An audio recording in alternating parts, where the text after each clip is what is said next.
麻婆豆腐，柳丁爱教你做，要学好香料，欢迎加入麻辣博士的群组。准备好牛肉，先切丝再切成丁，蒜苗切成花。另外准备一点永川豆豉切细，锅中放水，放入嫩豆腐，加盐帮豆腐去除豆腥味。锅中放入菜籽油，放入牛肉，然后小火煸炒，加点盐，再加米酒去腥。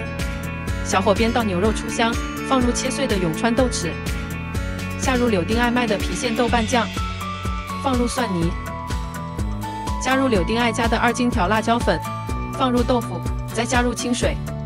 注意炒豆腐只能轻推，不能用力，这样豆腐才会有形。放入胡椒，再加酱油提鲜。